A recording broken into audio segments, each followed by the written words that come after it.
Welcome to Navigate. I am Himanshi Mishra and we are continuing our series of polity. Not continuing, we are just starting. हम पहला chapter जो है वो polity का चालू कर रहे हैं, कॉन्स्टिट्यूएंट असेंबली का. And first of all happy Ganesh Chaturthi, because हम ये जो वीडियो है वो गणेश चतुर्थी पे शूट कर रहे हैं. So happy Ganesh Chaturthi to all of you. So अभी हम स्टार्ट करने वाले हैं एंड इसके बाद हिस्टोरिकल बैकग्राउंड और बाकी जितने भी सारे वीडियोस आएंगे वो भी आपके पॉलिटी सेशन से ही रिलेटेड होंगे. ओके, सो और इंग्लिश के वीडियोस अगर आपने नहीं देखे हैं तो वो भी आप जाके चैनल पे देख सकते हैं. ओके, सो अभी बिना टाइम वेस्ट करे हम स्टार्ट करते हैं. Okay, so we are studying constituent assembly today. कि कॉन्स्टिट्यूएंट असेंबली जो थी हमारी, उसका फॉर्मेशन कैसे हुआ, है ना, कितने मेंबर्स थे और उसके बाद में कितने मेंबर्स थे, कौन किस कमेटी को हेड कर रहा था और ब्रिटिशर्स जो थे वो कैसे अग्री हुए कॉन्स्टिट्यूएंट असेंबली को फॉर्म करने के लिए. ओके, सो ये हम पढ़ रहे हैं.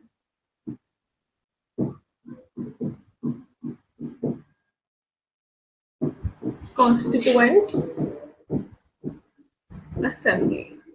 ओके, तो सबसे पहले 1934 में 1934 में जो एमएन रॉय थे और हम कह सकते हैं स्वराज पार्टी, इन दोनों के द्वारा डिमांड रखी गई कि अनऑफिशियली वी कैन से कि इन लोगों के द्वारा डिमांड रखी गई कि हम अपना कॉन्स्टिट्यूशन, अपना संविधान जो है वो खुद बनाना चाहते हैं. कब? 1934 में, इन 1934.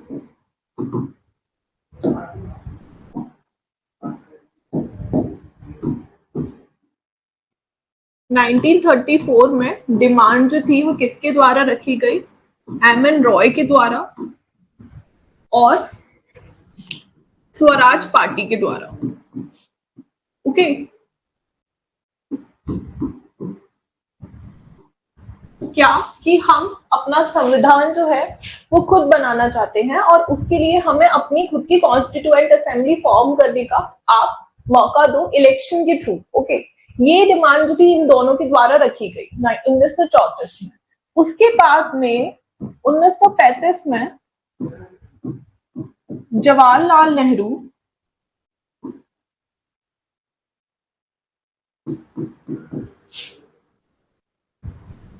फ्रॉम इंडियन नेशनल कांग्रेस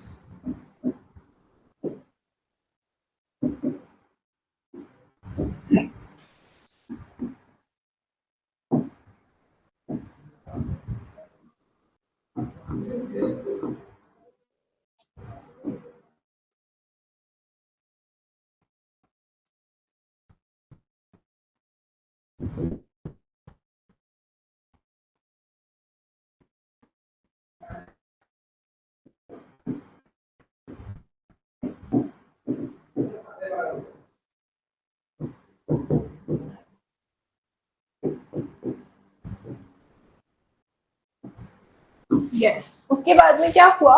1934 में स्वराज पार्टी और एमएन रॉय, इन लोगों ने डिमांड किया फॉर द कॉन्स्टिट्यूएंट असेंबली. और फिर उसके बाद में 1935 में जवाहरलाल नेहरू, जो कि हमारे फर्स्ट प्राइम मिनिस्टर भी रहे हैं इंडिया के, उन्होंने ये डिमांड जो की किससे? ब्रिटिश उसके से कि हम अपनी कॉन्स्टिट्यूएंट असेंबली बनाना चाहते हैं और we want to make our own constitution. ये डिमांड उन्होंने इंडियन नेशनल कांग्रेस, जिस पार्टी से वो बिलोंग करते थे, उन्होंने ऑफिशियली डिमांड की कॉन्स्टिट्यूशन. उसके बाद बात आती है ब्रिटिशर्स जो थे वो राजी नहीं थे, क्योंकि ऑब्वियसली हम लोग उनकी कॉलोनी थे. They were ruling on us and हम जितने भी सारे उनकी इनकम थी ऑफिसर्स की, जितना भी सब कुछ था, they were doing it from our country. उसके पहले भी जितने भी सारे सीरीज ऑफ इवेंट्स हुए थे, हिस्टोरिकल बैकग्राउंड में मैं आपको सब कुछ बताऊंगी कि किस तरीके से उन्होंने जो ऑपरेशन हम लोगों के ऊपर किया था, एक अपना 200 साल का उन्होंने राज्य बना रखा था. तो obviously they were not ready to let us go, और वो नहीं चाहते थे कि जो हम लोग जो है उनके हाथ से जाएं. तो definitely they were not ready. Britishers नहीं चाहते थे कि हम अपना कॉन्स्टिट्यूशन खुद बनाएं. सो दे रिजेक्टेड द आइडिया. लेकिन उसके बाद 1939 में शुरू होती है world war second. So world war second के टाइम पे जो जर्मनी था, हिटलर था, उन्होंने अटैक किया ब्रिटिशर्स पे, एंड ब्रिटिशर्स के वॉर में लड़ते लड़ते रिसोर्सेस जितने भी थे वो धीरे धीरे करके पूरे डिप्लीट होने लगे, और उनकी जो फोर्स थी वो भी वहां पे लगी हुई थी। एंड उसके बाद में उन्होंने बोला 1939 में कि अच्छा चलो फिर वो कहीं ना कहीं मान गए, ठीक है, इसके लिए, क्योंकि क्यों मान गए, क्योंकि उनको इंडियंस की जरूरत थी, इंडियंस के रिसोर्सेज की जरूरत थी, और इंडियंस एज आर्मी की जरूरत थी उन्हें उस टाइम पे। तो इसीलिए कि उन्होंने बोला कि चलो ठीक है, हम आपको आपकी कॉन्स्टिट्यूएंट असेंबली बनाने देंगे और आपको आपका संविधान खुद बनाने देंगे। ओके, सो उसके लिए अगस्त ऑफर आता है। अगस्त ऑफर में उन्होंने बोला कि yes we will let you form your own constituent assembly, कि हम आपको आपकी असेंबली बनाने देंगे। ओके, लेकिन कुछ भी ऑफिशियली साइन नहीं हुआ था तब तक। ओके, सो क्या क्या हुआ 1935 में, Jawaharlal Nehru demanded for the constituent assembly. फिर 1939 में जब वर्ल्ड वॉर सेकेंड शुरू होती है,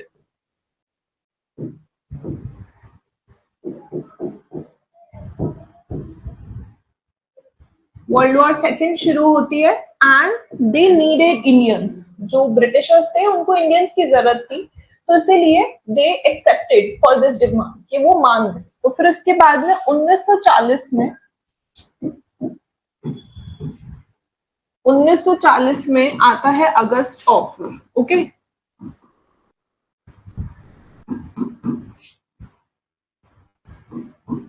अगस्त ऑफर आता है, अगस्त में आया था इसलिए इसका नाम अगस्त ऑफर रख दिया। सो अगस्त ऑफर में उन्होंने क्या बोला कि वी आर रेडी, कि हम आपको आपका कॉन्स्टिट्यूशन में खुद बनाने देंगे। सो हम कह सकते हैं डिमांड जो थी वो एक्सेप्ट हो गई।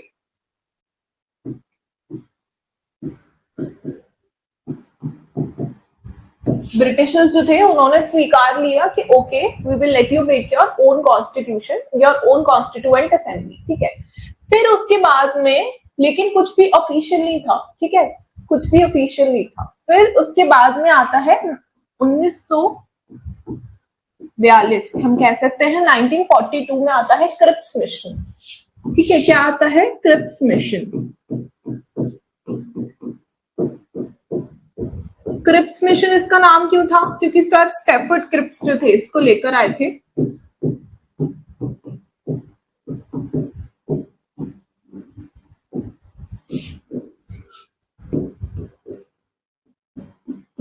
सर स्टेफर्ड क्रिप्स जो थे वो क्रिप्स मिशन को लेकर आए थे, और इसमें इन्होंने बोला कि एक यूनियन जो है इंडिया बनेगी उसकी सारी प्रोविंसेस के साथ में, और हम जो है आपको आपका खुद का नेशन भी बनाने देंगे, और इसमें इंडिया को अपना इंडिपेंडेंट स्टेटस जो है वो अचीव करने के लिए हम लोग आपकी हेल्प करेंगे। इसमें बोला गया क्रिप्स मिशन के अंदर कि ऑफिशियली मतलब उन्होंने एक्सेप्ट कर लिया कि अच्छा आप अपनी कॉन्स्टिट्यूएंट असेंबली भी बना लो और अपने आप कॉन्स्टिट्यूशन भी खुद बना सकते हो, है ना। लेकिन ये जो आइडिया था वो रिजेक्ट कर दिया गया, किसके द्वारा? मुस्लिम लीग के द्वारा, क्योंकि मुस्लिम लीग नहीं चाहते थे कि इंडिया जो है वो एक यूनियन बने। They wanted to autonomous countries, वो चाहते थे कि इंडिया जो है वो दो हिस्सों में बटे और एक मुस्लिम नेशन हो and the other one should be India. Okay, they wanted for the division of the country. Okay, so इसीलिए मुस्लिम लीग जो थे उन्हें ये ऑफर जो था वो पसंद नहीं आया and they completely rejected it. Okay, फिर उसके बाद में गांधी जी भी थे, वो भी थोड़े नाराज हो गए इसके बाद में। He started the non cooperation movement, and जिससे कि हम लोगों को जल्दी आजादी मिले। फिर फाइनली कैबिनेट मिशन जो है वो आता है 1946 में, जिसके अंदर उन्होंने एक्सेप्ट कर लिया था कि अच्छा चलो ठीक है, वी विल हम लोग जो है वो कॉन्स्टिट्यूएंट असेंबली जो है वो बनाएंगे। मुस्लिम्स जो थे उन्होंने भी ये बोला कि अच्छा चलो इलेक्शन में हम पार्टिसिपेट कर लेंगे किसके? कॉन्स्टिट्यूएंट असेंबली के। लेकिन मुस्लिम जो थे वो अभी भी क्या थे? वो रेडी नहीं थे किसके लिए? इंडिया को एक यूनियन के लिए।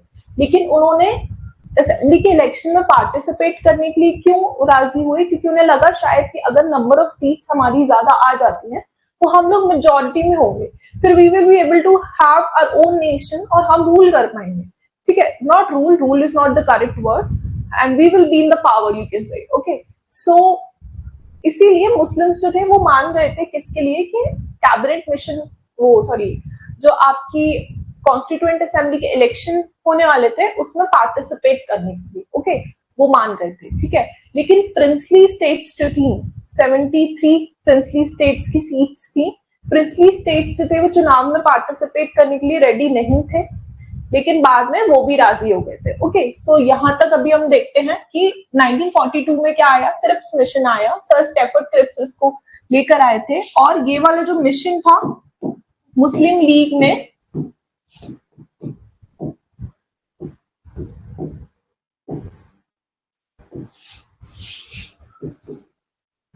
completely rejected it.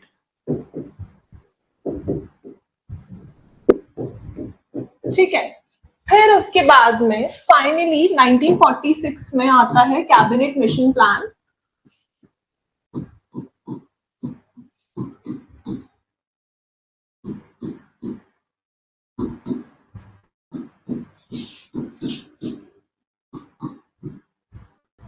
ओके, 1946 में आता है आपका cabinet mission plan.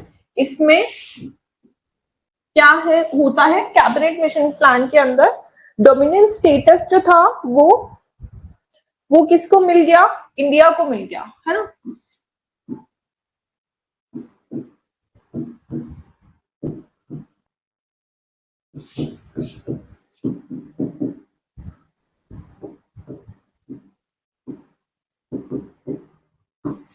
Cabinet mission plan में डोमिनियन स्टेटस इंडिया को मिल गया था, और मुस्लिम्स जो थे वो भी राजी हो गए थे कि अच्छा चलो हम भी पार्टिसिपेट करेंगे इलेक्शन में।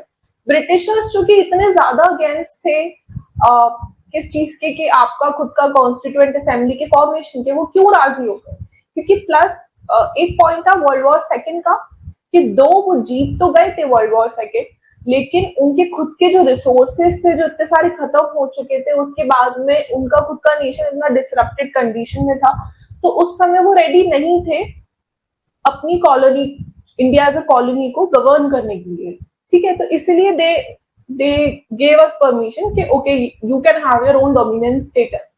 लेकिन अभी भी उन्होंने सिर्फ डोमिनियन स्टेटस ही हमको दिया है, उन्होंने हमको एज फ्री नहीं कर दिया, इंडिपेंडेंट नेशन डिक्लेयर नहीं किया है, ओके। डोमिनियन स्टेटस क्या होता है, कॉलोनी, डोमिनियन और हम कह सकते हैं इंडिपेंडेंट नेशन में फर्क क्या होता है कि कॉलोनी जो होती है किसी भी नेशन की, उसमें जो नेशन जो है उसको गवर्न कर रहा है, उसकी पॉलिसी भी वो ही बनाता है, साथ साथ में उसके अंदर जितने भी एडमिनिस्ट्रेटिव बॉडी और हेड होते हैं वो सारे भी वही होते हैं। जैसे ब्रिटिशर्स की अगर हम बात करें तो इंडिया जो थी वो कॉलोनी थी ब्रिटिशर्स की 1946 तक, है ना। तो वो क्या कर रहे थे, रूल्स भी वही बना रहे थे और उनको गवर्न भी हमको वही कर रहे थे, है ना। लेकिन डोमिनियन क्या होता है कि डोमिनियन स्टेटस का मतलब क्या होता है कि आप रूल्स अपने खुद बना सकते हो, ओके। आपके ऊपर एक हेड है, आपको वो गवर्न कर रहा है, लेकिन आप रूल्स, प्रोसीजर्स ये सब आप खुद बनाओगे अपने नेशन के अंदर, जो कि इंडिया था डोमिनियन स्टेटस उसका 1946 से लेके 47 तक। और इंडिपेंडेंट नेशन क्या होता है कि जिसमें हेड भी कंट्री का ही है और रूल्स एंड रेगुलेशन भी कंट्री ही बना रही है। अगर कंट्री अपनी मर्जी से कॉमनवेल्थ नेशन के साथ में जुड़ती है और अपनी मर्जी से अगर वो चाहे तो उससे बाहर भी निकल सकती है, ये क्या होता है आपका, ये आपका होता है इंडिपेंडेंट नेशन का स्टेटस, ओके। सो इंडिया जो थी वो ब्रिटिशर्स की कॉलोनी थी, 40 हम कह सकते हैं 1700 के टाइम से 17 सबसे पहले गवर्नर जनरल कब आए थे, गवर्नर जनरल ऑफ इंडिया जो थे वो चार्टर एक्ट के बाद बन गए थे, तो हम कह सकते हैं 17th सेंचुरी से लेके 19th सेंचुरी तक जो थी इंडिया वो क्या थी, कॉलोनी थी ब्रिटिशर्स की 1946 तक। 46 से 47 तक वो डोमिनियन नेशन रहा किसका, ब्रिटिशर्स का, एंड 47 से हम जो थे वो इंडिपेंडेंट डिक्लेयर कर दिए गए थे, okay, by the Mountbatten plan which came on 15th of August 1947, okay, 1947 में जो आया, ओके, उसके द्वारा हम लोगों को स्वतंत्रता, पूर्ण स्वतंत्रता हमको मिल गई थी, ओके। सो फिर उसके बाद में क्या होता है कि डोमिनियन स्टेटस जो था वो इंडिया को दे दिया गया था, ब्रिटिशर्स जो थे इस चीज के लिए मांग रहे थे, एंड मुस्लिम्स जो थे, मुस्लिम लीग ज्यादा एप्रोप्रिएट वर्ड रहेगा, क्योंकि हम ऐसा बोलते हैं कि all the Muslims they wanted to have the nation, ऐसा नहीं था। मुस्लिम लीग के जो मेंबर्स थे वो चाहते थे कि एक अलग नेशन हो, सारी मुस्लिम एज कम्युनिटी नहीं चाहती थी कि अलग नेशन हो उनका, ठीक है। So I will also not use the word Muslim, I will say Muslim League, okay. So Muslim League नहीं चाहते, मुस्लिम लीग 1946 में कैबिनेट मिशन के प्लान के बाद मान गए थे कि ओके हम जो है वो पार्टिसिपेट करेंगे इलेक्शन में, ओके। क्योंकि वो चाहते थे, जैसे मैंने बताया कि हो सकता है उनकी ये बेट थी कि हो सकता है कि हमारी सीट ज्यादा आ जाए तो हम लोग जो है वो मेजोरिटी में आ जाएंगे, ओके। लेकिन ऐसा नहीं हुआ। सो फिर उसके बाद में फाइनली अगस्त, अगर हम देखें अगस्त, जुलाई अगस्त के टाइम पे, ओके। ओहो,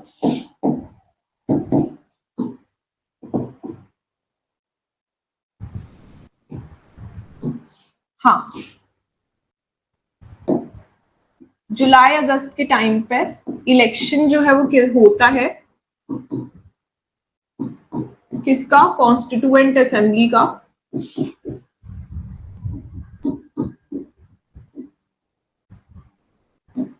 कॉन्स्टिट्यूएंट असेंबली का इलेक्शन होता है जुलाई और अगस्त में। अब देखो स्ट्रक्चर देखो क्या था, ठीक है। तो टोटल थे 389 सीट्स, 389 टोटल सीट्स थी, ठीक है।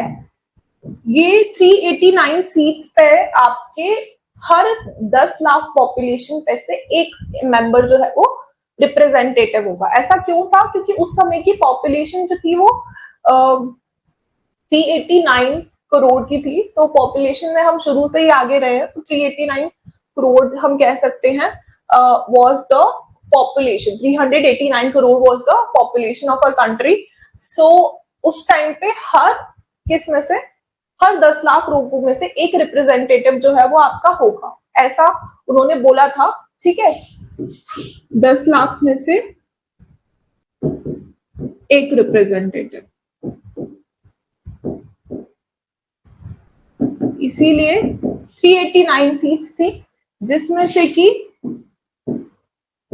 296 सीट्स जो थी वो ब्रिटिश इंडिया, जो इंडियन के जो रिप्रेजेंटेटिव्स थे उनके लिए थी, और 73 सीट्स जो थी वो किसके लिए रिजर्व थी, वो थी प्रिंसली स्टेट्स, जो राजा रजवाड़े थे उस टाइम पे उनके लिए रिजर्व थी, ओके। कि वो अपना खुद का एक मेंबर चुनेंगे और वो आके जो है वो इलेक्शन जो है उस चीज के लिए, सीट के लिए लड़ेगा, ओके।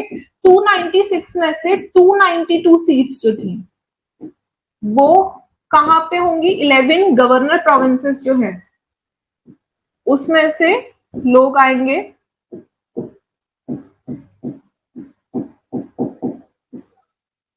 और 4 सीट्स जो थी वो चीफ इलेक्शन कमिश्नर के लिए रिजर्व थी,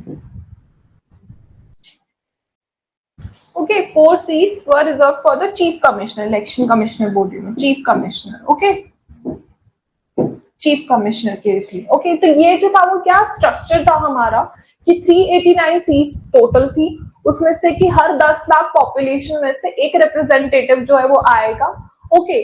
और उसके बाद इलेक्शन होगा, ठीक है। और फिर उसके बाद में 296 सीट्स जो थी वो हमारी ब्रिटिश इंडिया के लिए थी, एंड 296 में से 292 सीट्स जो थी वो किसके लिए थी, वो 11 गवर्नर प्रोविंसेस जो थी हमारी, वहां से लोग आएंगे। 4 सीट्स जो थी वो चीफ कमिश्नर के लिए रिजर्व थी, 73 सीट्स जो थी वो प्रिंसली स्टेट्स के लोगों के लिए रिजर्व थी, ठीक है। और फिर उसके बाद में ये जो इलेक्शन था ये डायरेक्ट इलेक्शन नहीं था, क्योंकि पॉसिबल ही नहीं था उस टाइम पे डायरेक्ट इलेक्शन, ये इनडायरेक्ट इलेक्शन था, ठीक है।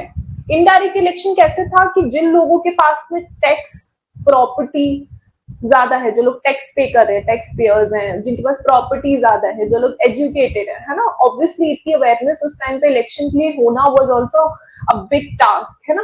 तो इसीलिए जो लोग एजुकेटेड हैं, जो टैक्स पेयर्स हैं, और जो प्रॉपर्टी जिनके पास ज्यादा है, वो लोग जो थे वो क्या करेंगे, वो वोट करेंगे, ठीक है। ये जो था वो क्राइटेरिया था इलेक्शन का, तो ये डायरेक्ट इलेक्शन तो नहीं हुआ, ये इनडायरेक्ट इलेक्शन था, ओके। सो इलेक्शन, ये क्वेश्चन काफी पूछा जाता है कि क्या इलेक्शन जो था वो अडल्ट सफरेज के बेस पे बेस्ड था, तो नहीं था, okay. It was an indirect election, okay. ये इनडायरेक्ट इलेक्शन था, ये आपको बात याद रखनी है, ओके। तो ये चीज हम याद रखेंगे कि ये क्या था, इनडायरेक्ट इलेक्शन था, डायरेक्ट चुनाव नहीं हुआ था, ठीक है। फिर उसके बाद में जब जुलाई अगस्त में इलेक्शन होते हैं तो कांग्रेस की कितनी सीट्स आई थी? कांग्रेस की आती है 208 सीट्स और मुस्लिम लीग जो थी उनकी 73 सीट से वो लोग जीते थे।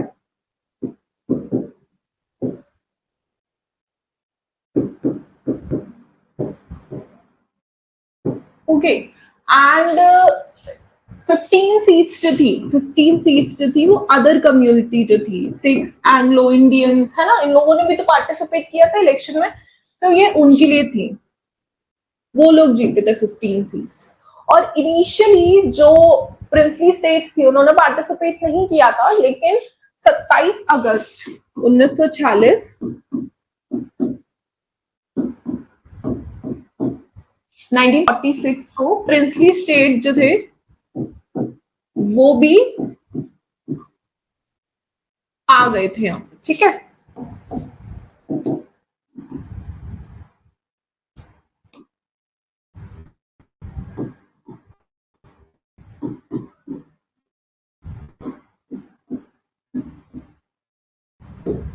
ओके, प्रिंसली स्टेट्स जो थे वो भी आ गए थे यहाँ पे, ठीक है। फिर उसके बाद में ओके फाइनली हमारी कॉन्स्टिट्यूएंट असेंबली जो है वो बनती है। फर्स्ट मीटिंग जो थी वो कॉन्स्टिट्यूएंट असेंबली की कब हुई थी? फर्स्ट मीटिंग हुई थी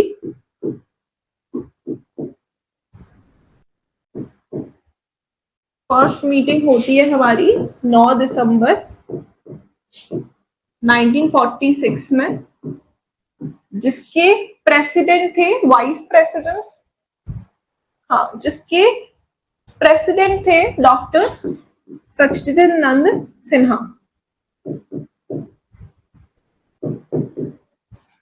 इनका नाम याद रखना आप, ये भी क्वेश्चन पूछा जाता है, डॉक्टर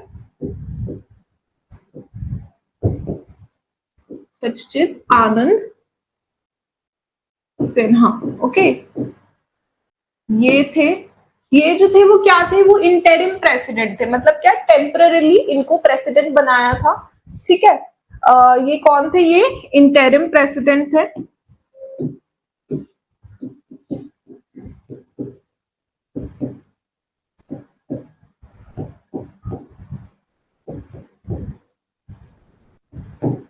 इंटरिम प्रेसिडेंट थे ये। उसके बाद में हम फिर मीटिंग होती है 11 दिसंबर 11 दिसंबर को होती है 1946 में। यहाँ पे डॉक्टर राजेंद्र प्रसाद जो थे उनको इलेक्ट कर लिया था एज प्रेसिडेंट, ठीक है, डॉक्टर राजेंद्र प्रसाद।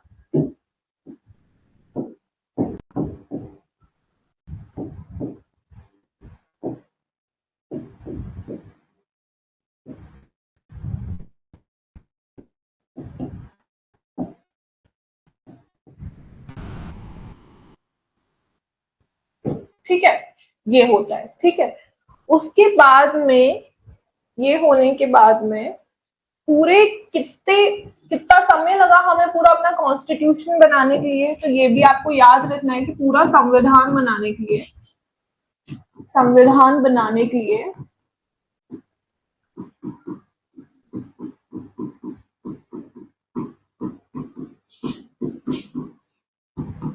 हमें लगे हैं पूरे 2 साल 11 महीने और 18 दिन। 2 साल 11 महीने एंड 18 दिन, यस, ठीक है। और टोटल सेशन, कितने सेशन लगे थे ये पूरा कॉन्स्टिट्यूशन बनाने के लिए? और टोटल सेशन थे हमारे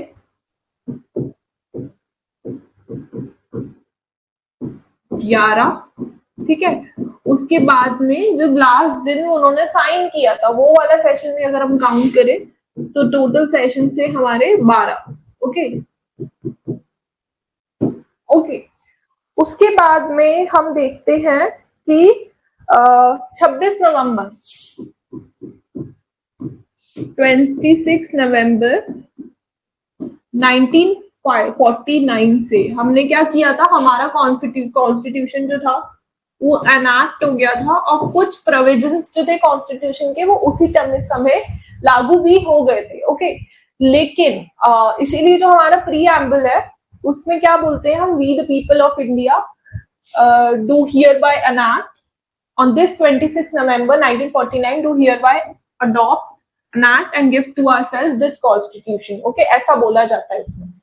ठीक है, क्यों? क्योंकि 26 नवंबर 1949 को हमने जो था अपना कॉन्स्टिट्यूशन उसे अनैक्ट कर लिया था, लेकिन फोर्स में कब आया? वो फोर्स में आता है 26 जनवरी 1950 को, है ना? इसी दिन को हम रिपब्लिक डे जो है वो बनाते हैं। तो 26 जनवरी ही उन्होंने क्यों चुना इसको? क्योंकि जो 26 जनवरी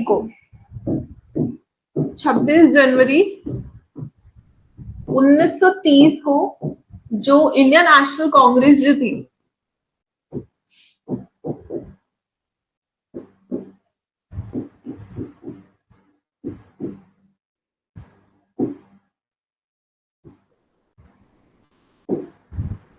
उसने क्या बनाया था, इसे क्या बनाया था, इसको पूर्ण स्वराज दिवस जो था वो बनाया था। इंडिपेंडेंट डे जो है, इंडिपेंडेंस डे उन्होंने मनाया था।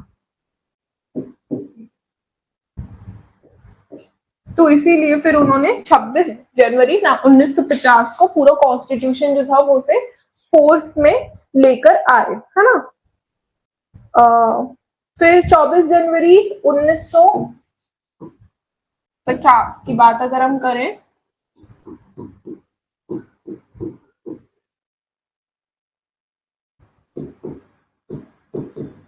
चौबीस जनवरी 1950 की बात करें तो कॉन्स्टिट्यूएंट असेंबली जो थी वो मिली थी और सबने साइन किए थे। ओके, तो ये डेट इसलिए इंपॉर्टेंट हो जाती है कि they met and they sign for the constitution of our country. ठीक है, तो उसके बाद में एक और चीज इंपॉर्टेंट है कि बी.एन. राव जो थे, बी.एन. राव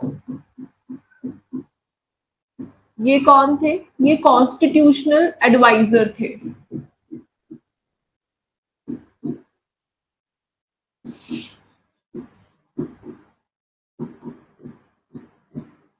ये कॉन्स्टिट्यूशनल एडवाइजर थे बी.एन. राव।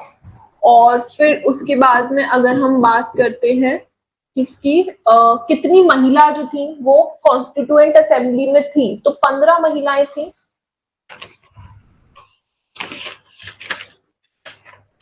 तो नंबर ऑफ विमेन,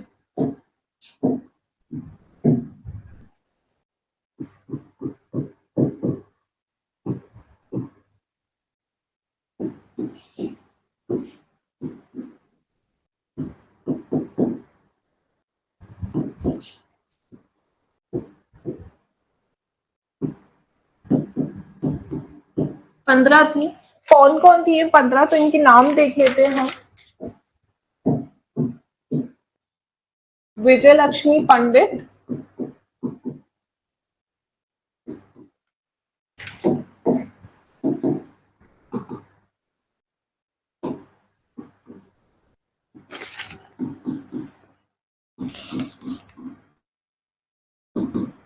ठीक है, राजकुमारी अमृत कौर,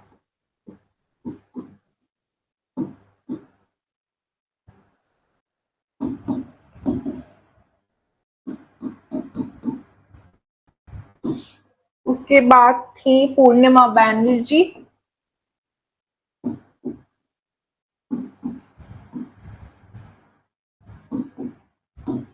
ओके, फिर थी दुर्गाबाई,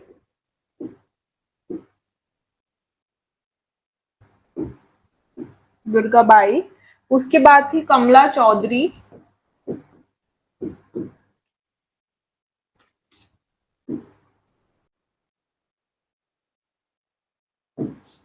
ठीक है, फिर थी मालती चौधरी,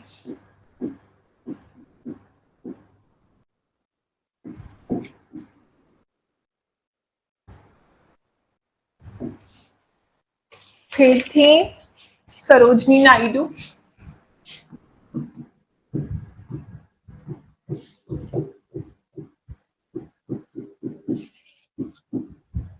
सुचिता कृपलानी,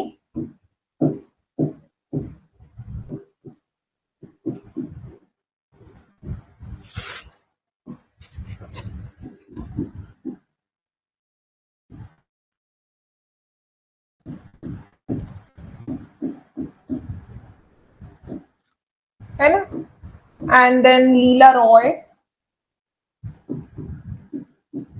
हंसा मेहता,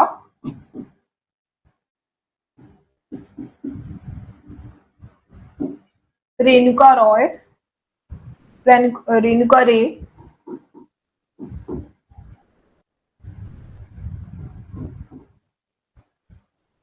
देन दक्षानी वेलुइदम,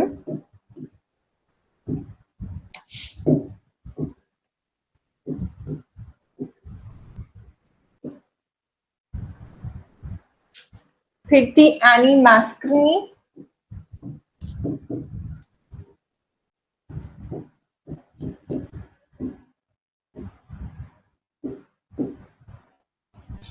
और बेगम एजाज रसूल,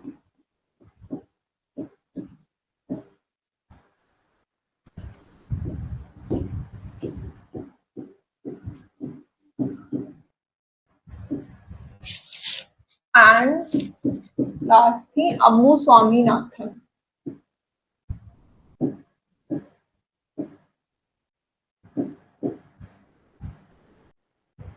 ओके, इतनी महिलाएं जो थी वो थी किसमें, कॉन्स्टिट्यूएंट असेंबली में। विजयलक्ष्मी पंडित, राजकुमारी अमृत कौर, पूर्णिमा बैनर्जी, दुर्गाबाई, कमला चौधरी, मालती चौधरी, सरोजनी नायडू, सुचिता कृपलानी, लीला रॉय, हंसा मेहता, रेणुका रॉय रे, दक्षानी वेलुदनम एंड एनी मैस्क्रिनी, बेगम एजाज रसूल एंड अम्मू स्वामीनाथन। ओके, इतनी महिलाएं थी, 15 महिलाएं थी किसके अंदर, कॉन्स्टिट्यूएंट असेंबली के अंदर, है ना।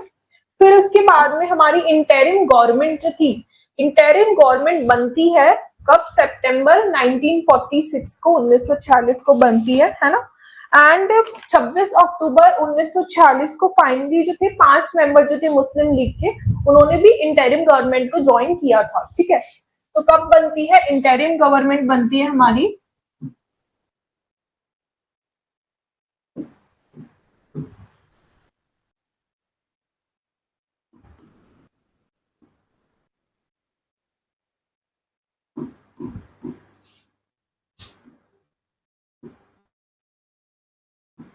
इंटरिम गवर्नमेंट बनती है हमारी सितंबर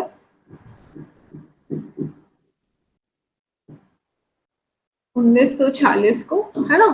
एंड अक्टूबर 26 अक्टूबर 1946 को मुस्लिम लीग जो थी उसके 5 मेंबर जो थे, 5 सदस्य, वो ज्वाइन करते हैं किसको, इंटरिम गवर्नमेंट को। उसके बाद में आप देखते हैं कि क्या स्ट्रक्चर था इंटरिम गवर्नमेंट का। तो इंटरिम कैबिनेट जो था हमारा 1946,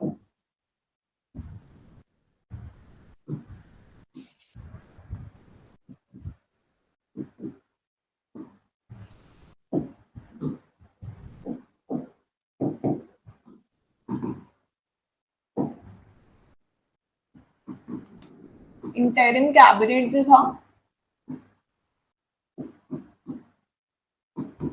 1946 में कितने लोग थे, क्या थे, वो देखते हैं हम। तो सबसे पहले जवाहरलाल नेहरू, ये कौन थे, ये external affairs and portfolio minister थे। ठीक है,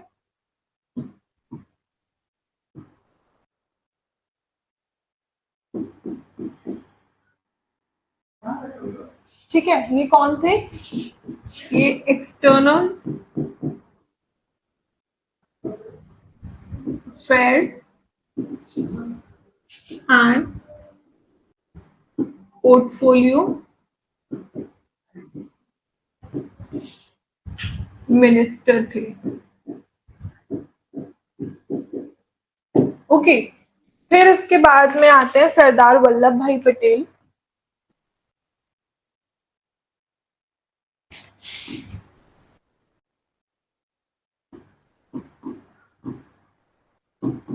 ये कौन थे? ये थे इंफॉर्मेशन एंड ब्रॉडकास्टिंग मिनिस्टर।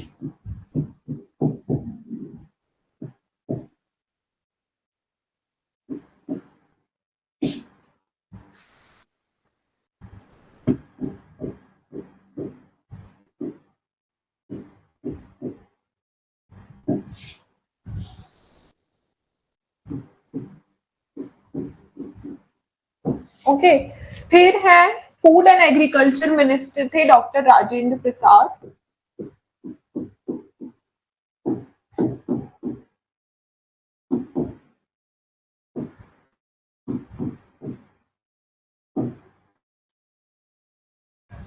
ये थे फूड एंड एग्रीकल्चर मिनिस्टर।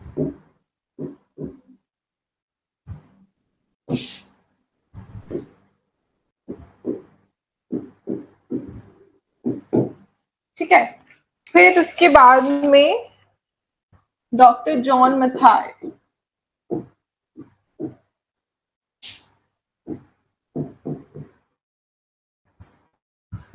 ये थे इंडस्ट्री एंड सप्लाई मिनिस्टर।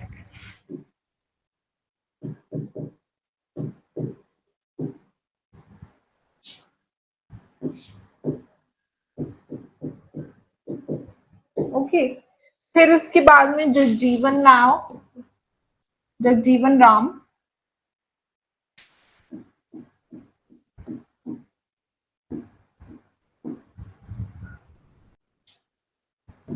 ये थे हमारे लेबर मिनिस्टर।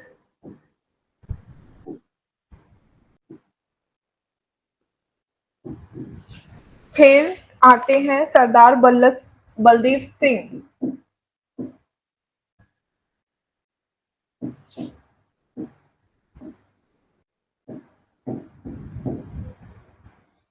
ये थे डिफेंस मिनिस्टर।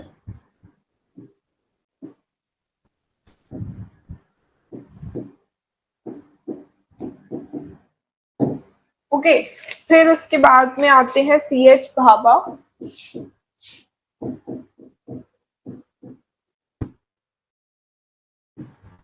ये थे वर्क्स,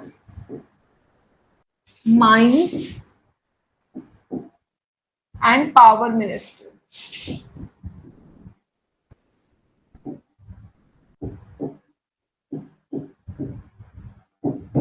ओके, फिर उसके बाद में लियाकत अली खान।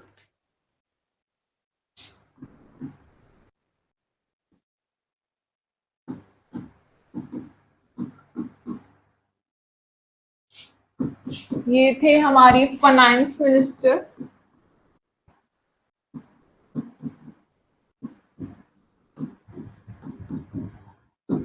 ठीक है, एंड अब्दुल रब निश्तार।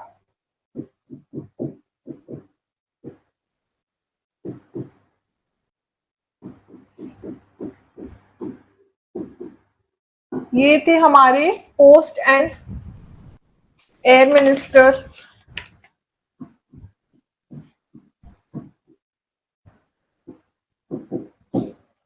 फिर Asaf Ali.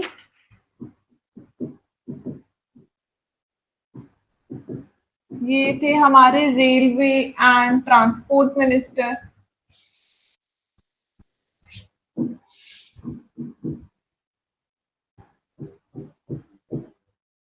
Okay, then C Rajagopalachari.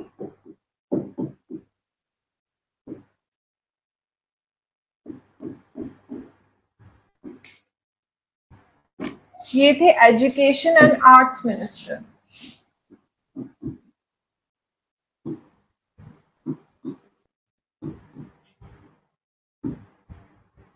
Okay, then I Chandigarh.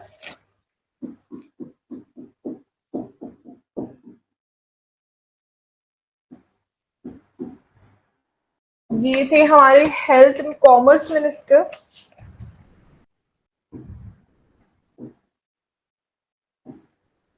ठीक है, देन थे गजनफर अली खान।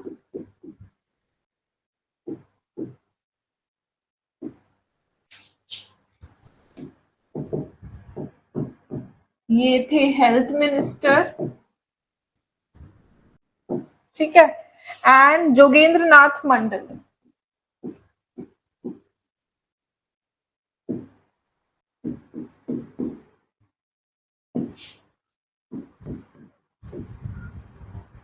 ये कौन थे? ये थे लॉ मिनिस्टर।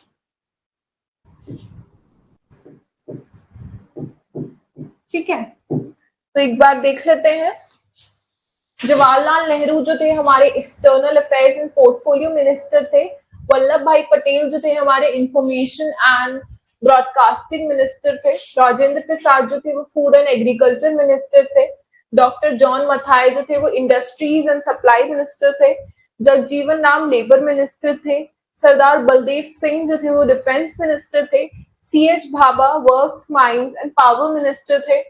देन उसके बाद में लियाकत अली खान फाइनेंस मिनिस्टर थे। अब्दुल रब जिश्तार जो थे वो पोस्ट एंड एयर मिनिस्टर थे। एंड असफ अली की बात करें तो रेलवे एंड ट्रांसपोर्ट मिनिस्टर थे। सी राजगोपालाचारी जो थे वो एजुकेशन एंड आर्ट्स मिनिस्टर थे। आई चंद्रीगढ़ कॉमर्स मिनिस्टर थे। गजनफर अली खान हेल्थ मिनिस्टर थे। जोगेंद्र नाथ मंडल जो थे वो हमारे लॉ मिनिस्टर थे। ओके, ये जो थी हमारी क्या थी? इंटरिम कैबिनेट, जो कि 1946 में थी। ओके, फिर इंपॉर्टेंट कमिटी जो थे किसकी? कॉन्स्टिट्यूएंट असेंबली की। वो भी हमें देखना है कि कॉन्स्टिट्यूएंट असेंबली जो के लिए इंपॉर्टेंट कमिटीज जो बनी थी उनके चेयरपर्सन कौन थे और वो किसके लिए बनी थी, हमें ये देखनी है ना। तो अब हम देख रहे हैं important committee of constituent assembly.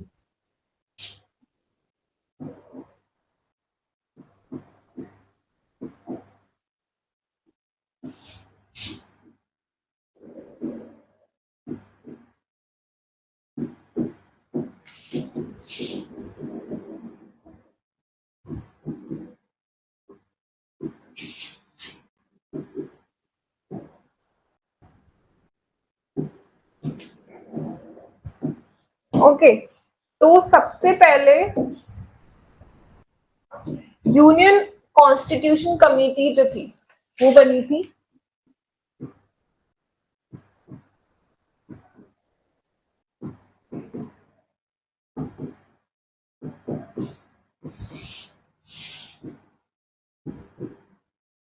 इसके चेयरपर्सन थे Jawaharlal Nehru.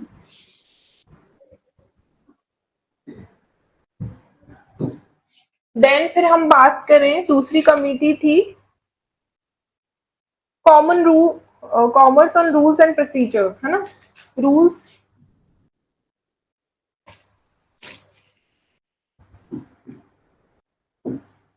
Committee on rules and procedure.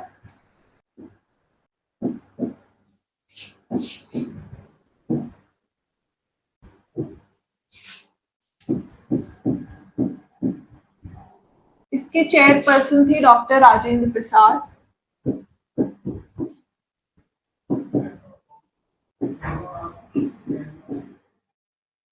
Okay, then फिर हम इसकी बात करें, ड्राफ्टिंग कमेटी थी।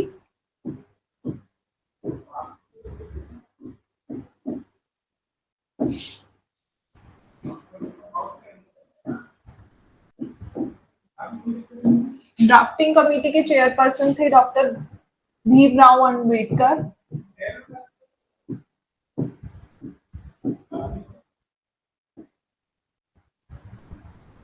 ठीक है, फिर इसके बाद में हम बात करते हैं एडवाइजरी कमेटी जो थी for fundamental rights minority and tribes, है ना।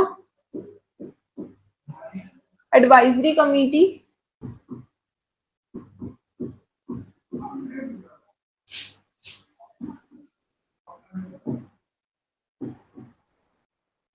फॉर फंडामेंटल राइट्स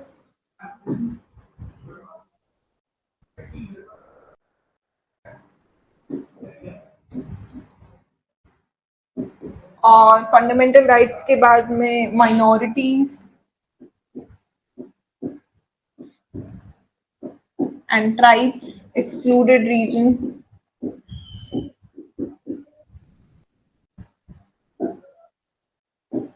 इसके चेयरपर्सन थे सरदार वल्लभ भाई पटेल।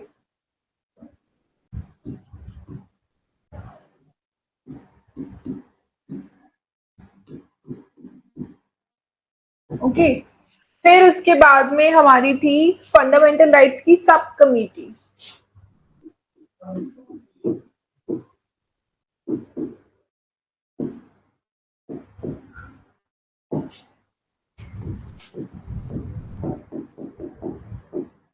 इसके चेयरपर्सन थे जेबी कृपलानी।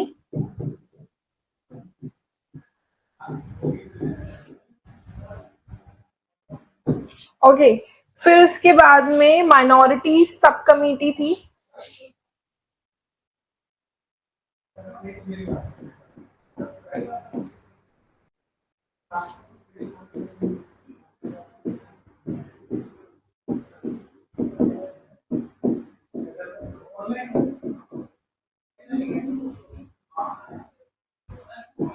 ठीक है, इसके कौन थे chairperson? एच.सी. Mukherjee.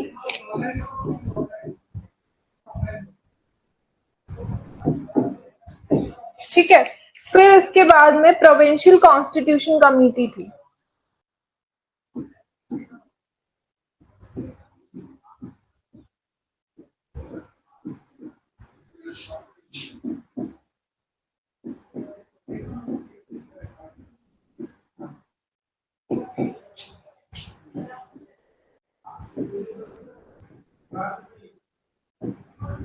Provincial constitution committee के जो चेयरपर्सन थे वो थे जवाहरलाल नेहरू।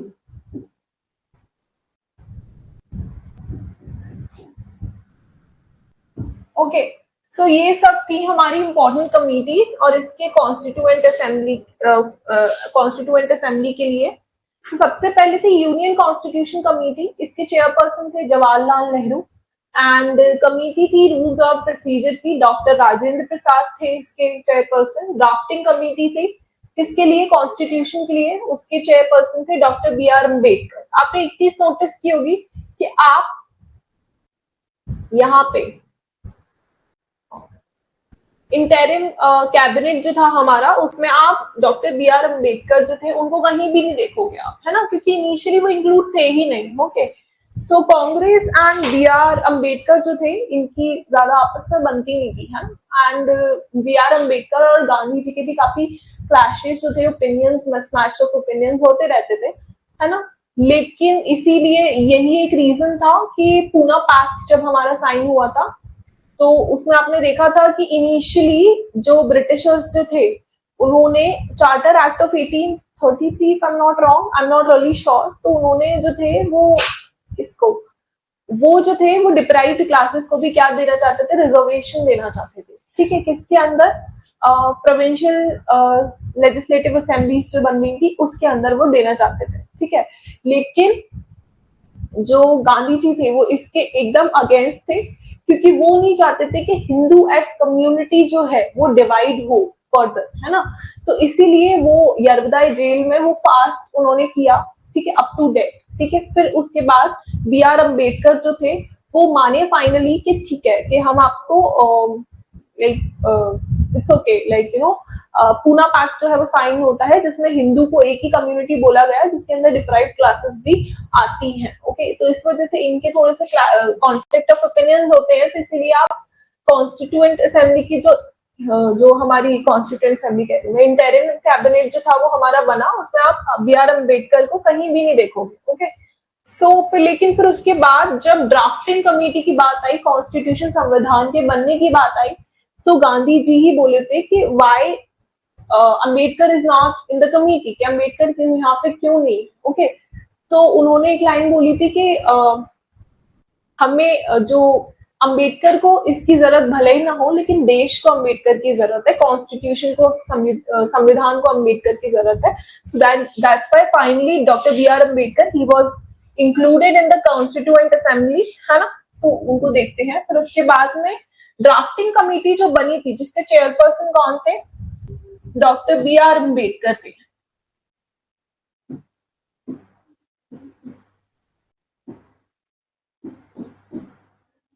ड्राफ्टिंग कमेटी के चेयरपर्सन थे डॉक्टर बी आर अम्बेडकर, है ना।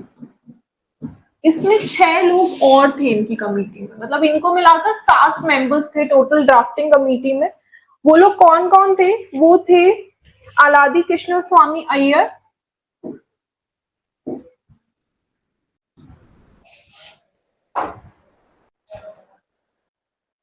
कौन कौन थे, सबसे पहले थे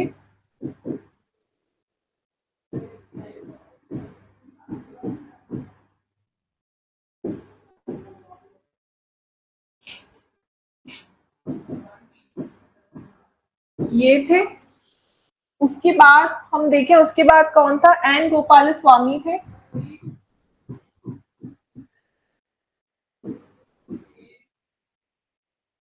ठीक है, उसके बाद में के एम मुंशी थे।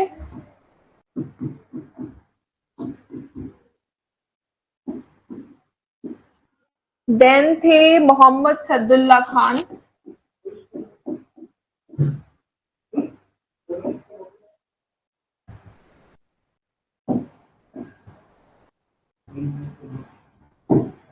देन बी एल मिटर थे।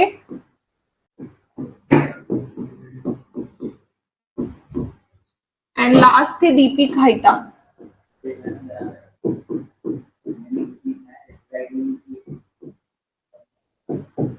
डीपी खाइता की अनफॉर्चुनेटली डेथ हो गई थी, तो उनको रिप्लेस कर दिया था टीटी कृष्णा मचारी ने। ओके, इनकी डेथ हो गई थी और इन्हें रिप्लेस कर दिया था टीटी कृष्णमाचारी ने।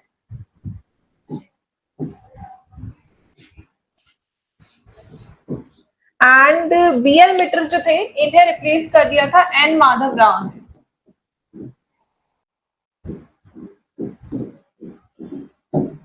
ओके, इन्हें रिप्लेस कर दिया था एन माधव राव में। ठीक है, फिर उसके बाद में एक अधॉक कमेटी और बनी थी, इसके लिए फ्लैग जो हमारा बना है इतना सुंदर, उसके लिए अधॉक कमेटी बनाई थी नेशनल फ्लैग के लिए।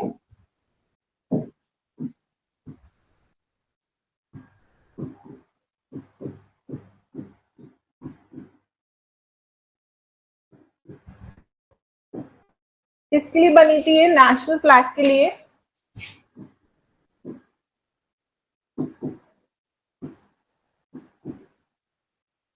ये बनी थी 23 जून 1947 में।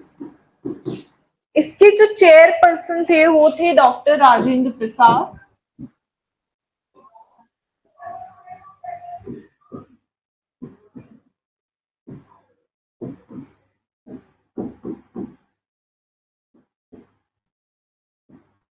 ओके, चेयरपर्सन थे डॉक्टर राजेंद्र प्रसाद। एंड उसके बाद अगर हम देखें तो अब्दुल कलाम आजाद जो थे, मेंबर्स कौन कौन थे इसमें, तो मेंबर्स थे इसमें अब्दुल कलाम आजाद। ठीक है, फिर उसके बाद में सरोजनी नायडू मेंबर थी।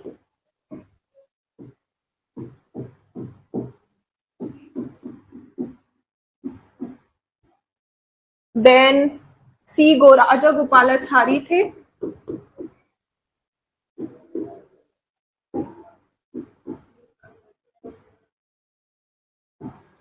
देन के एम मुंशी थे।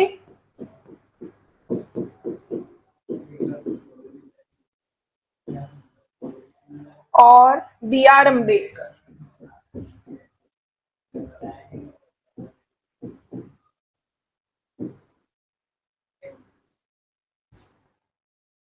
ठीक है, ये सारे कौन थे, ये सारे मेंबर्स थे। ठीक है, और हमारा जनगण मन जो हमारा नेशनल एंथम है वो भी बना है, जो कि 52 सेकंड्स का है ना।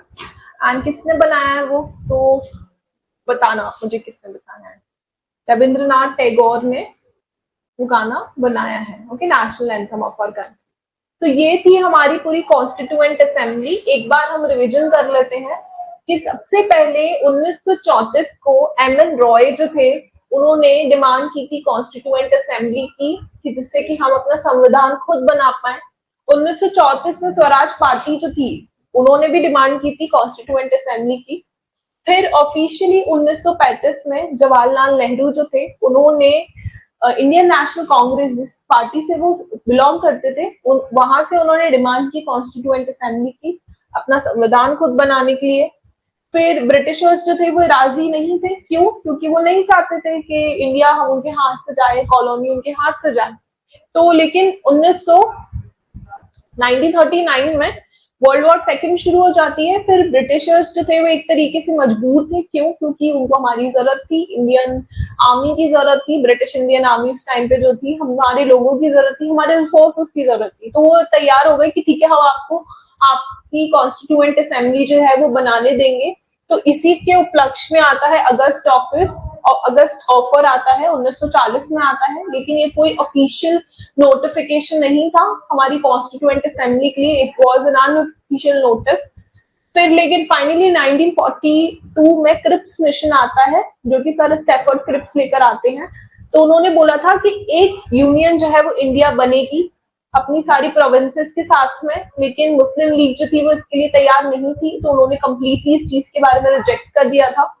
फिर उसके बाद में हम देखें तो 1946 में फाइनली कैबिनेट मिशन प्लान के थ्रू हमें हमारा डोमिनियन स्टेटस जो है वो मिलता है। डोमिनियन क्या होता है वो मैंने आपको पहले वीडियो में बताया है। तो वो हमें मिलता है स्टेटस अपना कि हमें हमारी कॉन्स्टिट्यूएंट असेंबली खुद बनाने का मौका मिलता है। मुस्लिम लीग जो है वो भी इलेक्शन के लिए तैयार हो जाते हैं। फिर जुलाई अगस्त में इलेक्शन होते हैं, 389 टोटल मेंबर्स होते हैं एंड 10 लाख पर पॉपुलेशन, हर एक मेंबर 10 लाख पॉपुलेशन को रिप्रेजेंटेटिव जो है वो आता है ऐसे। फिर 296 सीट्स जो थी वो 11 गवर्नर प्रोविंसेस के लिए थी, जिसमें से कि 4 सीट्स जो थी वो चीफ कमिश्नर के लिए रिजर्व थी और 73 सीट्स जो थी वो प्रिंसली स्टेट के लिए उन्होंने रिजर्व करी। लेकिन इनिशियली प्रिंसली स्टेट के जो मेंबर्स थे वो रेडी नहीं थे, तो फाइनली 27 अगस्त 1946 को वो भी तैयार हो गए। ओके, ये एक इनडायरेक्ट इलेक्शन था। इनडायरेक्ट इलेक्शन मतलब कि डायरेक्ट इलेक्शन नहीं था, हर एक इंसान ने वोट नहीं किया था। जो लोग टैक्स पेयर्स थे, जिनकी एजुकेशन क्वालिफिकेशन ज्यादा थी, और हम कह सकते हैं एजुकेशन क्वालिफिकेशन ज्यादा होने के साथ साथ जो लोग हम कैसे प्रॉपर्टी होल्डर्स थे उनको मौका मिला था इलेक्शन देने का। इलेक्शन फाइनली होता है जून, जुलाई और अगस्त में, और जुलाई अगस्त के टाइम पे इलेक्शन होता है। कांग्रेस जो थी वो 208 सीट से जीतती है और 15 सीट्स जो है वो अदर मेंबर्स होते हैं। मुस्लिम लीग 73 सीट से जीतती है। और फिर 27 अगस्त 1946 को प्रिंसली स्टेट्स भी इसमें शामिल हो जाते हैं। पहली मीटिंग जो थी वो 9 दिसंबर को हुई थी 1946 में। प्रेसिडेंट थे डॉक्टर सच्चिदानंद सिन्हा, ये इंटरिम प्रेसिडेंट थे। ठीक है, फिर फाइनली वो लोग 11 दिसंबर 1946 को राजेंद्र प्रसाद को अपॉइंट कर लेते हैं एज अ परमानेंट मिनिस्टर। फिर उसके बाद में संविधान बनाने के लिए कितना समय लगा अगर हम देखें तो 2 साल 11 महीने और 18 दिन हमको लगे हैं। ठीक है, और टोटल सेशन जो थे हमारे 11 सेशन से 12वां सेशन वो था जब हम सिग्नेचर हमने किए थे। ओके, वो 12वां सेशन था। फिर 26 नवंबर 1949 को फाइनली हमारा कॉन्स्टिट्यूशन जो था वो अनेक्ट हो गया था संविधान, और 26 जनवरी 1950 को ये लागू हो गया था। ओके, एंड इंडियन कांग्रेस ने 26 जनवरी क्यों दिन चुना? क्योंकि 1930 में इसको पूर्ण स्वराज दिवस इन्होंने इस पे बनाया था, इसीलिए उन्होंने इसको ये वाला दिन चुना। ठीक है, फिर उसके बाद में 24 जनवरी को 1950 में जो कॉन्स्टिट्यूएंट असेंबली मिली थी साइन करने के लिए। ओके, फिर बीएन राव जो थे हमारे कौन थे? कॉन्स्टिट्यूशनल एडवाइजर थे। नंबर ऑफ विमेन, कितनी औरतें महिलाएं जो थी वो थी कॉन्स्टिट्यूएंट असेंबली में, तो टोटल 15 महिलाएं थी।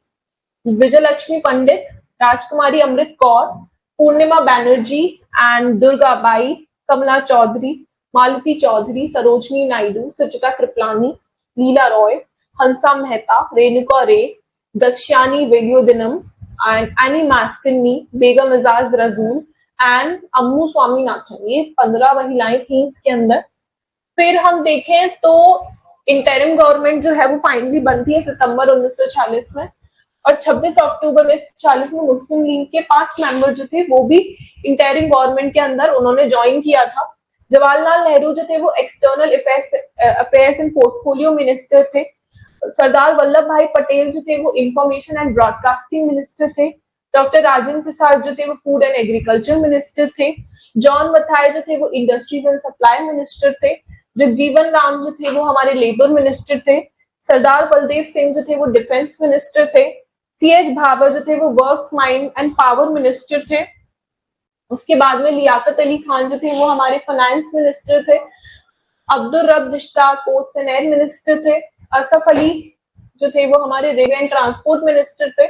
Rajagopalachari education and arts minister थे। राजगोपालाचारी जो थे वो अधॉक कमेटी जो हमारी इंडियन नेशनल फ्लैग के लिए बनी थी उसमें भी इंक्लूडेड थे। तो ये आपको ये याद रखना है कि कौन कौन से मेंबर्स जो हैं वो दो कमिटीज में इंक्लूडेड है। ओके, आई चंद्रीगढ़ जो है वो कॉमर्स में थे, इंक्लूडेड कॉमर्स मिनिस्टर थे। एंड गजनफर अली खान जो थे वो हेल्थ मिनिस्टर थे। जोगेंद्र नाथ मंडल जो थे वो लॉ मिनिस्टर थे। उसके बाद में इंपॉर्टेंट कमेटी जो बनी थी कॉन्स्टिट्यूएंट असेंबली के लिए वो देखते हैं। यूनियन कॉन्स्टिट्यूशन कमेटी जो थी वो बनी थी। जवाहरलाल नेहरू जो थे वो हाउस के चेयरपर्सन थे। कमेटी रूल्स एंड प्रोसीजर के लिए बनती है तो उसमें राजेंद्र प्रसाद जो चेयरपर्सन थे। ड्राफ्टिंग कमेटी जो बनी थी कॉन्स्टिट्यूशन के संविधान बनाने के लिए उसके बी आर अम्बेडकर जो थे वो चेयरपर्सन थे। एडवाइजरी कमेटी बनती है जो फंडामेंटल राइट्स के लिए, माइनॉरिटी राइट के लिए, ट्राइब एक्सक्लूडेड रीजन के लिए, उसके चेयरपर्सन थे सरदार वल्लभ भाई पटेल। एंड सब कमेटी जो थी फंडामेंटल राइट्स की उसके चेयरपर्सन थे J B Kripalani. And minority sub committee जो थी उसके चेयरपर्सन थे H C. Mukherjee. Provincial constitution committee जो थी उसके चेयरपर्सन थे जवाहरलाल नेहरू। उसके बाद में डॉक्टर जो ड्राफ्टिंग कमेटी जो थी हमारी, इधर मैंने डॉक्टर लिख के छोड़ दिया है। ड्राफ्टिंग कमेटी जो थी हमारी संविधान के लिए उसके चेयरपर्सन थे हमारे डॉक्टर बी आर अम्बेडकर। लेकिन उनके साथ साथ 6 मेंबर्स और थे तो उनको मिला के 7 मेंबर हो गए थे। तो अलादी कृष्ण स्वामी अय्यर थे, एन गोपाला स्वामी थे, के आर मुंशी थे, मोहम्मद सदुल्ला थे, बी एल मिटर थे, जिनको बाद में रिप्लेस कर दिया था एन एम माधव राव ने। दीपी खैतान उनकी डेथ हो गई थी तो इसलिए टी कृष्णमाचारी ने उनको रिप्लेस कर दिया था। फिर उसके बाद में लास्ट में हमारी अधॉक कमेटी थी नेशनल फ्लैग के लिए जो बनी थी 23 जून 1947 को। इनके चेयरपर्सन थे डॉक्टर राजेंद्र प्रसाद। एंड अब्दुल कलाम आजाद जो थे इसमें थे, सरोजनी नायडू थी, सी गोपालाचारी थे, के एम मुंशी थे and B R Ambedkar. Okay, so this was our session for constituent assembly. इसमें सारे क्वेश्चन आपके कवर हो जाएंगे, एक भी क्वेश्चन इससे बाहर तो नहीं जाएगा अकॉर्डिंग टू मी, है ना। तो इससे बाहर आपको कुछ नहीं जाएगा। आपने ये वीडियो देखी है और इसके नोट्स आपने साथ साथ में बना लिए हैं। और ये सेशन पूरा बाइलिंगुअल ही था, मैंने हिंदी में भी सब बोला है, बस नाम मैंने इंग्लिश में लिखे हैं बोर्ड पे, तो आपको हेल्पफुली रहा होगा। आप सुन के उसको लिख सकते हैं अगर आप हिंदी में वीडियो देख रहे हैं तो। So that's it for today, thank you very much. Next session जो होगा हमारा वो सोर्सेस ऑफ इंडियन कॉन्स्टिट्यूशन का रहने वाला है कि हमने कौन सी चीज कहाँ से ली है, इसके बारे में हम सेशन रखेंगे। Thank you very much, meet you in the next class.